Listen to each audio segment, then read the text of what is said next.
Hello, everybody. Bretflix here. I just got home from the movies.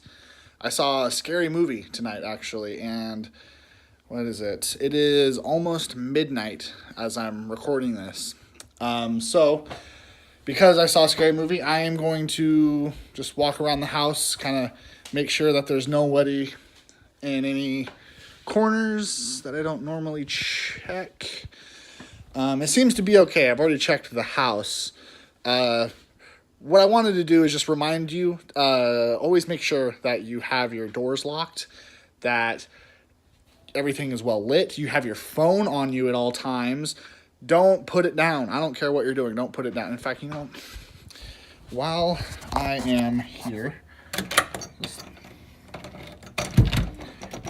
all right, good. I'll sleep a little bit better now knowing that that is locked.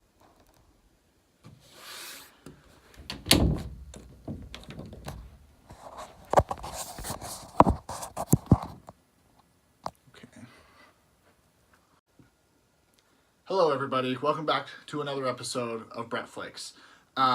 Tonight, I did see a movie. I mean, what I said before wasn't just, me being dramatic. I actually did go see a movie. I saw Strangers Pray at Night. Or maybe it's The Strangers Pray at Night. I don't know. It's Strangers 2. I saw Strangers 2. Now, I'm a big fan of the first Strangers movie. It's one of my favorite horror movies. I think it's super tense. I think it's really good. If you haven't seen it, you should definitely watch it. It's not really necessary to see before the sequel. If for some reason you're going to go see the sequel and you can't get a hold of the first one, it's really not a big deal. The movies aren't really connected. But I was really excited. I was excited to see this movie. Just because it's a Strangers sequel, I guess. I don't know. I mean, sequels are never as good. They're rarely as good. Sometimes they are as good. Sometimes they're better. But more often than not, sequels aren't as good. Why should I have been excited? I guess just because I'm a fanboy of the first one. Well, I was disappointed in the second movie. I did not think it was as good. You see, like I said before, I think the first film was really tense. And the whole film was tense. I mean, from the second it started, it was really effective on me. I've seen the movie a couple times, and it still works every time I see it. This movie, there wasn't a single moment that I thought captured that. Like, it wasn't bad. I mean, I was disappointed, but that doesn't mean I disliked it. I thought it was an okay movie. It was fun. I was entertained by it. There's some good gore, I guess, but to me, it felt just kind of like another horror movie. The first movie, I don't know, maybe this is way too high of praise, but I don't care. The first movie, to me, feels like it's the kind of movie you watch when you need to be reassured of the power that horror films can have on you. Because I do find that movie genuinely terrifying. There are only a small handful of movies I would describe as that. And the first one is that way. The second one, not so much. The second one, it's the kind of movie where you go see it, you have a good time, you go home, and you forget about it. I didn't think any of the scenes reached the same level of intensity as the first. To me, it just felt like another horror movie. Well done. Actually well acted. There was a scene of heart.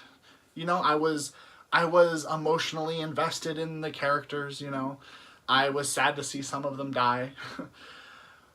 But honestly, that's kind of really the most I have to say about it. I guess I could add that there is a lot of references, I think, to older horror movies. Like, no movies in particular, but like the director used a lot of zooms in the film, like a lot of zoom lenses. I wouldn't exactly say that's like an old, like, classic horror thing, but you see that in a lot of old horror movies or old thrillers. The director must be a fan of Brian De Palma, because he used a lot of zooms, and he used several, like, split diopter shots, which you don't see anymore. And I always appreciate seeing that in movies, like in modern movies, because it is kind of a cheap effect, and it looks cheap. It makes the image look very artificial. But, it's old school, so as a lover of old cinema, I do appreciate it when directors take old techniques off the shelf, dust them off, and use them in a new movie. So, I don't know. There's a lot of stuff like that. Actually, there was something directly lifted from a horror film. The ending is lifted right out of the original Texas Chainsaw Massacre. If you've seen the original Texas Chainsaw Massacre, you know how it ends. Spoiler, this movie kind of ends the same way. But, you know, I don't mind that. I like that kind of stuff. I like it when artists reference other artists. I even like it when they directly rip off other artists. I mean, I am a De Palma fan. De Palma is the king of ripping off great art. I mean, he's basically Alfred Hitchcock. If Alfred Hitchcock grew a beard and lost 60 pounds, he'd be Brian De Palma. And I love De Palma. He's one of my favorite filmmakers. So, you know, watching this movie, I'd see some references to other movies, and I'd be like, hey, or, like, you know, just see just some, you know, kind of outdated film techniques, and I go, hey, that's cool. So yeah, it's an entertaining movie. It's not very scary. I don't think I jumped a single time watching it, but, I don't know, take from that what you will. I didn't love it. I don't really see myself watching it again.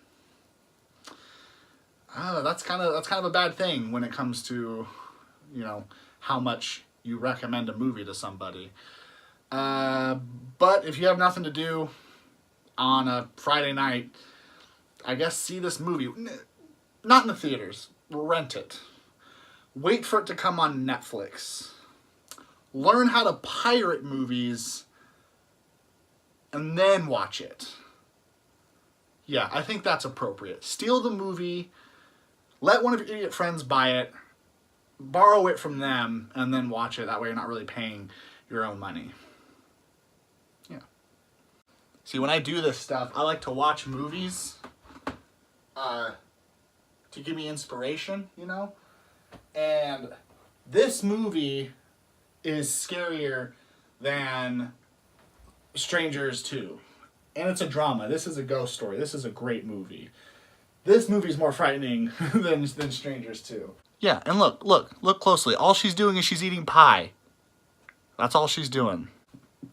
Thanks you guys for joining me for another episode of Bretflix. I hope I gave you a good idea of the kind of movie that Stranggers 2 is. See it, don't see it. It's your choice. Anyway, don't forget to like, don't forget to subscribe, and comment. What is a movie that scared you? What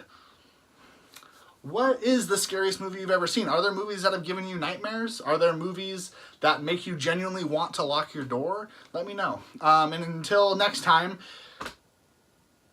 keep on